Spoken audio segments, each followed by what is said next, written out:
Major League Baseball has a serious jersey problem. You could say this all started in 2019 after Nike signed a $1 billion contract to take over producing jerseys from Majestic for the next 10 years. But what is Major League Baseball without controversy? In 2016, MLB announced that Under Armour would be replacing Majestic as the official uniform provider for all teams. Then, in a last-minute switch-up, it was Nike who took over in 2019. This was the start of the problem with the on- and off-field jerseys. With Nike in charge, the All-Star Game jerseys are generally bland and boring, the City Connect jerseys are done either incredibly well or are absolute misses, and now the day-to-day uniform is taking a hit. Where did the fury begin? Corporate logos on uniforms. Now, keep in mind Majestic did have their company logo very discreetly hidden on the left sleeve of jerseys, but Nike took this to a new level. They did pay $1 billion to make you well aware that this is a Nike product. They put the Nike swoosh on the front of every single on-field jersey, including the replicas. This made baseball fans furious. Now, why is that? Why do fans care so much? Well, there was always a sense of pride with how free of corporate sponsorship and logos MLB uniforms had. They just straight up simply looked clean, but most people saw the writing on the wall. This was only just the beginning because now MLB teams and owners saw an opportunity. It has been reported that all teams bring in an additional $3 million worth of revenue due to allowing the Nike logo on the uniform exactly where it is. Rumors soon started swirling that more corporate sponsorship would be visible on team uniforms. However, to the surprise of many, this didn't happen in 2020 or 21 because it just simply wasn't allowed.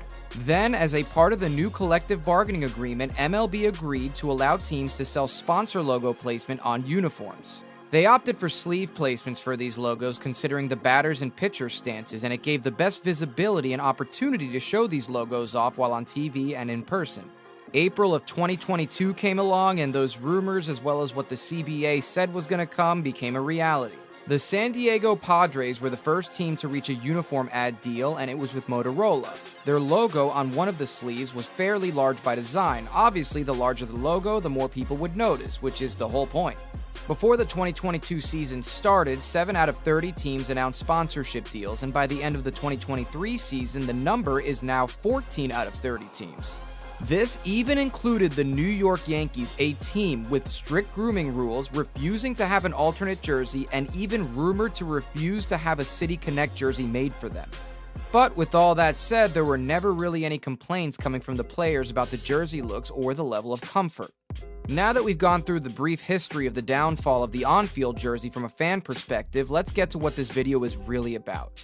In 2024, the Nike on-field uniforms are now being manufactured by Fanatics, a well-known sports retailer that spans across all 4 major North American sports: MLS, NASCAR, Formula One, the WWE, and the Japanese Professional Baseball League.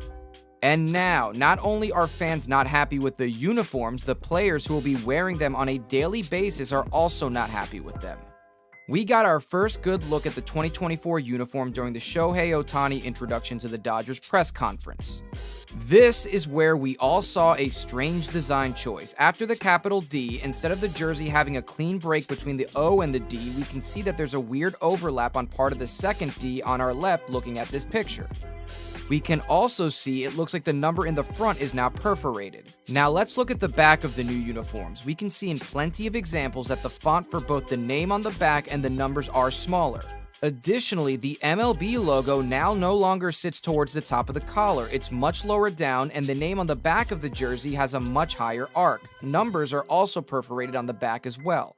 Lastly, it looks like team sleeve logos are no longer embroidered and closely resemble something like a heat press application. Very low quality looking in my honest opinion. Now we move over to the player complaints. Pitcher and catchers have reported to 2024 spring training, and there are already issues that they are seeing. I suspect the complaints will grow as more players report to spring training. Players have been quoted as saying they look cheap. Miles Michaelis, starting pitcher for the Cardinals, said they don't fit right, pants are no longer as customizable, and the fabric is a very different consistency. Taylor Ward from the Angels said it looks like a replica. It feels kind of like papery. It could be great when you're out there sweating. It may be breathable, but I haven't had that opportunity yet to try that out. But from the looks of it, it doesn't look like a $450 jersey. So far, thumbs down.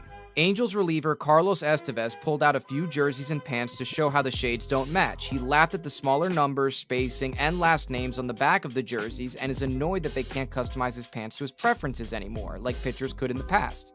Nike is claiming that the jerseys are softer, stretchier, and lighter, but from what we can see so far, they look closer to a replica jersey than an official authentic on-field jersey from years past. And nothing that we've seen so far indicate that this is a $400+ jersey that we see on MLB.com or an official team store. In fact, here's a side-by-side comparison. On the left is a Mariners 2023 replica jersey, and on the right, it's this year's replica. You can see the poor quality and the poor design choice. There's tons of empty space and ultimately just looks like corners are being cut to save production costs per jersey.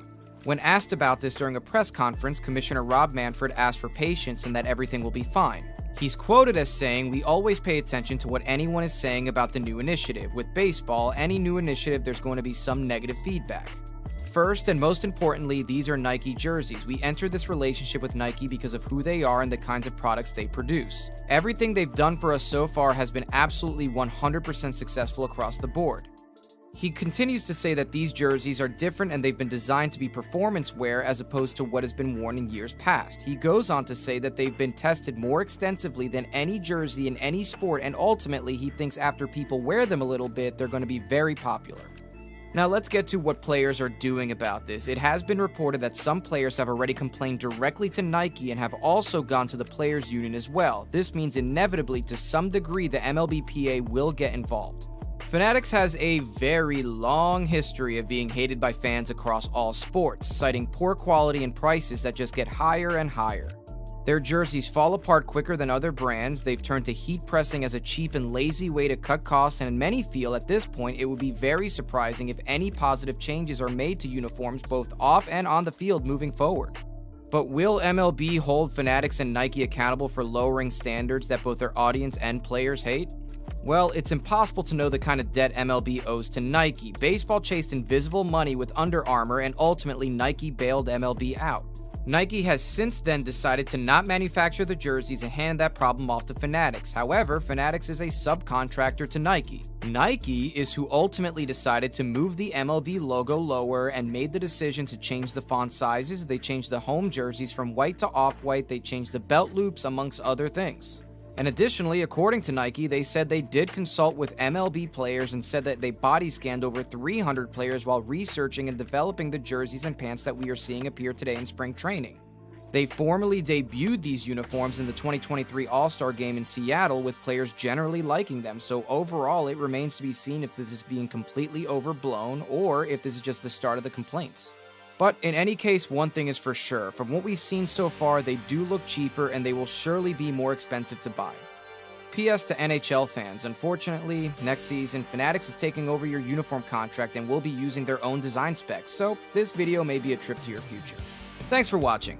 What do you think of the new uniform designs? Sound off in the comments below. If you enjoyed this video, make sure to leave a like and subscribe. It really helps out a ton. I'll catch you in the next video. Later.